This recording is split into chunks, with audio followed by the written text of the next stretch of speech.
série tirée de Donjons et Dragons. Il n'y a pas besoin de dés, c'est juste des histoires à choix multiples. Je me souviens que c'était assez second degré par moment, c'était plutôt parodique. Et donc voilà les produits dérivés de Donjons et Dragons de l'époque. Alors que par après on a eu des trucs comme Baldur's Gate. Et on est Conan, une histoire à choix multiples où on est l'homme devenu roi de ses propres mains. Ça c'est quand même la classe. Aucun souvenir de ceci. Et un peu de science-fiction pour varier les genres.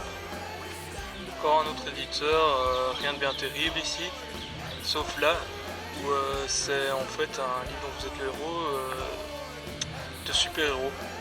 Donc en gros il faut choisir des super pouvoirs etc. et tout, c'est une ambiance de super-héros. Et en fait on peut dessiner son super-héros, attention, vous allez voir comment je dessinais trop bien quand j'étais gosse. Donc voilà, moi je faisais pas une tapette en collant, hein. Je veux dire, les Américains ils adorent ça, moi les collants c'est pas trop mon truc. Et en fait, l'éditeur avait organisé un concours où tu dessinais ton héros, tu le renvoyais, et les gagnants recevaient une statuette en métal du héros qu'ils avaient créé. Un jeu qui se joue à deux où on contrôle des dragons, chacun un bouquin, et j'ai aucune idée de comment ça se joue.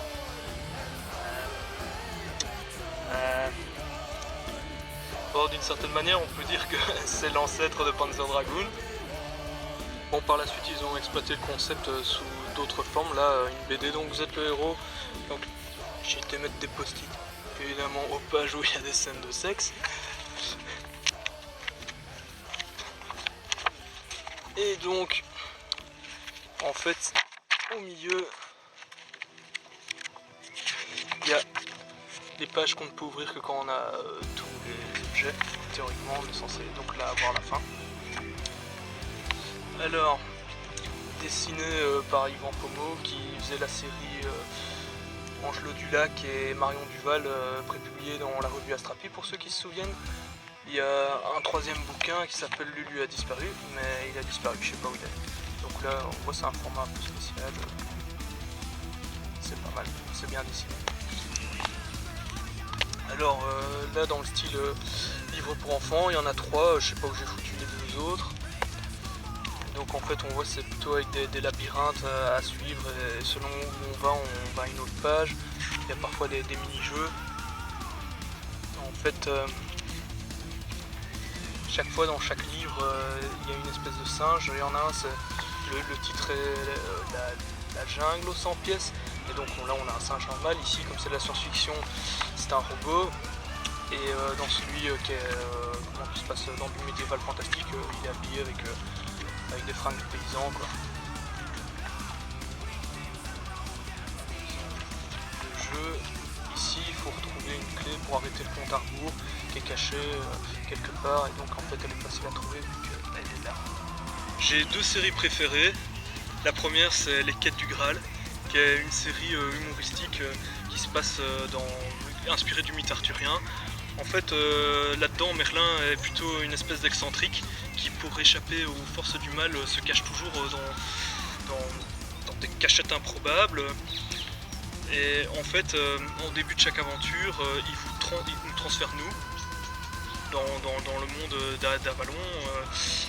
En fait, il transmet notre esprit dans le corps de Pip, infirmier. Donc Pip, armé de Excalibur Junior, une épée qui parle, malheureusement, qui dit tout plein de conneries, qui a peur des araignées, qui est capricieuse, des fois elle veut pas sortir de son fourreau. On retrouve chaque fois certains personnages, en fait, dans chaque donjon, il y a Nosferax le vampire qui est caché quelque part et qui nous fait une espèce d'énigme sous forme de poème débile. Et c'est un personnage très drôle. C'est vraiment super drôle. Il y a un volume par exemple où Merlin, sa cachette c'est le fond d'un puits. Et en fait au moment de transférer notre esprit, il y a un seau qui lui tombe sur la tête et donc il se plante et on se retrouve sur un drakkar viking. Dans celui-ci on ne doit pas aller combattre les forces du mal, c'est juste Merlin qui nous envoie chercher chez un gars l'argent que le type doit à Merlin depuis je sais pas combien d'années, donc avec pas mal d'intérêt. Et c'est avec un système, on doit trouver des passages secrets dans le donjon. À un moment il y a un passage secret, dans le passage secret on tombe sur après des monstres super durs à battre etc, un dragon et compagnie et tout, on trouve un putain de trésor, on fout toutes les pièces d'or et compagnie et tout dans une brouette, on les ramène à Merlin et là Merlin se rend compte que c'est des pièces en chocolat et donc on doit y retourner, c'était pas la bonne pièce quoi, on doit tout recommencer. La série est finie en 8 volumes, alors, franchement les quais du Graal c'était vraiment terrible, tous mes potes et moi on était super fans. J'ai les 8 volumes mais je ne les trouve pas tous, j'espère que je les ai pas prêtés et jamais eu de retour. Le même auteur après a fait la série Loup Ardent, une série très inspirée de Conan le Barbare, un peu d'Elric et voilà. En fait, ici il n'y a pas beaucoup de paragraphes, c'est plus une histoire légèrement interactive. Alors chose étonnante, il y a des descriptions de scènes de sexe, alors que bon, il est quand même écrit Folio Junior ici. Et par contre au niveau des règles, il y avait un système de multiplication des points obtenus qui était totalement inutile, qui complexifiait les choses pour rien. Toujours du même auteur, la série Épouvante, qui a la particularité qu'il y a deux histoires en une. En fait dans le château de Dracula on peut soit faire l'histoire avec Dracula, soit avec Jonathan Harker, et dans Frankenstein le maudit, soit on est le docteur Frankenstein ou sa créature. Et en fait malgré le nom de la série Épouvante, c'est plutôt parodique. Là on est vraiment du lourd, la deuxième série que je préfère, Loup Solitaire, une série en 28 tomes où il y avait 4 volumes supplémentaires normalement qui étaient prévus pour terminer la saga. C'est vraiment énorme au niveau des chiffres de vente, etc. C'est la série qui a le plus cartonné des livres dont vous êtes le héros. L'histoire c'est que vous avez grandi dans un monastère de moines guerriers où on vous a formé, vous êtes un disciple de Kai. Et lorsque vous êtes en train de faire une corvée parce que vous avez été puni, le monastère est attaqué, tout le monde est massacré, vous êtes le dernier survivant des disciples de Kai. Et vous voulez venger le monastère et combattre les forces du mal, ce genre de scénario quoi. Vu le succès de la série, ils ont fait une série dérivée en 4 volumes qui s'appelle Astro d'Or, où il y a des passerelles entre les deux séries. Alors à l'époque, il y a eu 3 jeux vidéo qui sont sortis, dont les 2 premiers sont inspirés des 2 premiers volumes. Il y a eu un jeu de rôle.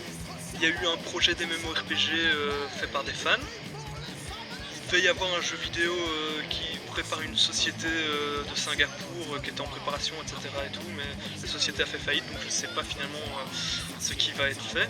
Il y a la société qui a produit le film live de King of Fighters qui a acheté les droits pour faire un film. J'ai quelques petits doutes quant à la qualité. Il y a un site qui s'appelle le Project Aeon, qui, avec l'accord de l'auteur, les gens ont foutu tous les volumes disponibles au téléchargement gratuitement. Et grâce à ça, il y a un jeu vidéo amateur qui est sorti sur Nintendo DS. Donc voilà le jeu de Loup Solitaire sur DS. Ça se joue en position comme un livre, donc c'est grâce au site internet où sont téléchargeables en fichier PDF les volumes de Loup Solitaire que ce jeu a pu être fait. Malheureusement il n'y a pas en français parce que en fait sur le site il n'y a personne qui a scanné les volumes français quoi. Alors, tu crées ton perso, gna gna gna gna. Ah, ouais, voilà. En fait, faut savoir que dans Loup Solitaire, il n'y avait pas de lancement de dés, c'était une grille sur laquelle on balançait son crayon pour avoir les trucs, blablabla, les différentes disciplines du maître Kai, enfin non, du disciple de Kai, blablabla, on va en prendre au hasard. Donc il y a la map qu'on peut revoir à tout moment, il me semble.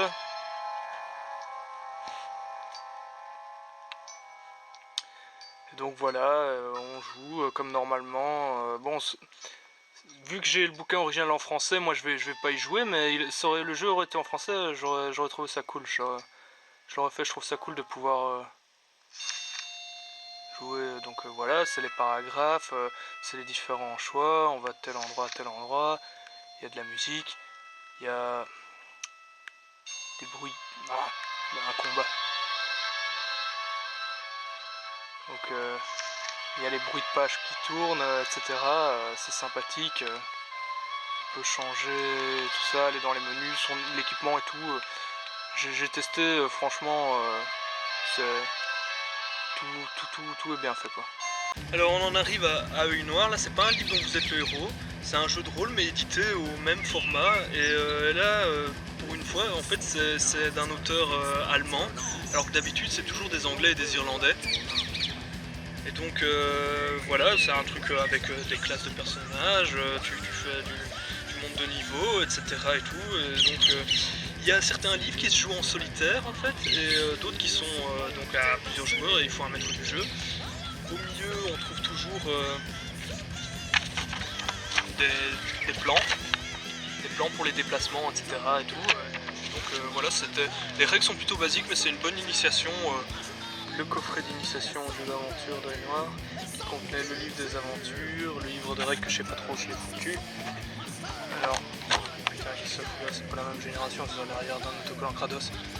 Il y a de personnages et tout. Putain, le D20 d'hiver, je le cherchais partout, il devrait pas être rangé dans sa boîte, il devrait être sur une étagère ou un truc comme ça, mais pas dans sa boîte, merde. Ah, les D20 face.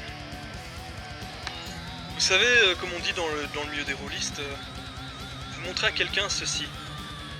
S'il vous répond c'est un D6, c'est que c'est un rôliste.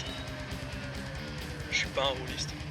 Dans les années 90, il y a eu 3 jeux vidéo tirés d'Œil Noir, et j'ai vu que récemment, sur PC, dans les années 2000, il y a eu aussi 3 jeux vidéo qui utilisent les règles de Œil Noir. Alors les Terres de légende, comme pour Œil Noir, c'est un jeu de rôle édité au format poche.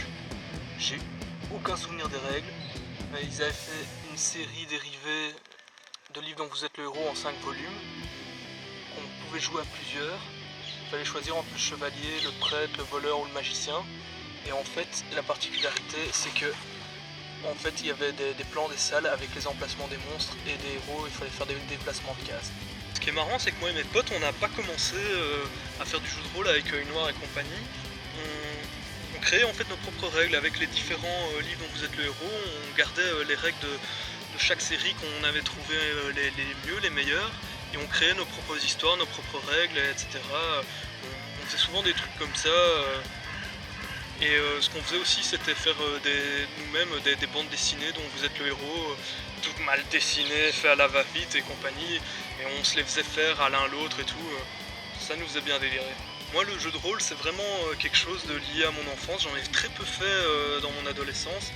En fait, moi et mes potes, on est presque tous passés aux cartes Magic une fois qu'on est arrivé en secondaire, quoi. En fait, putain, les cartes Magic, c'était quand même un gouffre financier pour un adolescent. C'était beaucoup moins cher que Warhammer par exemple, mais c'était quand même, c'est quand même pire que de fumer quoi pour un ado. Et c'est pour ça que j'ai très peu fumé, parce que je préférais faire autre chose de ma thune. Merci les mangas et les cartes Magic. Putain, les cartes Magic, malgré le nombre qu'on était à jouer à ça, on passait vraiment pour des gamins aux yeux des autres, surtout auprès des gonzesses. Alors que c'est pourtant un jeu de réflexion et de stratégie, c'est compliqué quand même comme règle. Je pense que la mode de ce genre de livre est passée parce que les jeux vidéo sont devenus plus aboutis et qu'on n'avait plus besoin de ça pour être autant immergé dans un univers d'heroic fantasy, etc. Et maintenant, je pars toujours à l'aventure, armé de ma fidèle épée, parcourant montagnes, plaines, vallées, forêts et cavernes.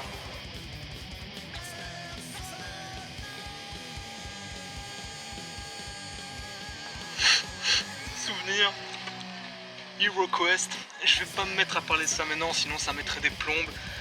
Et si j'en parle un jour, c'est en faisant une partie avec les potes avec qui je jouais à l'époque.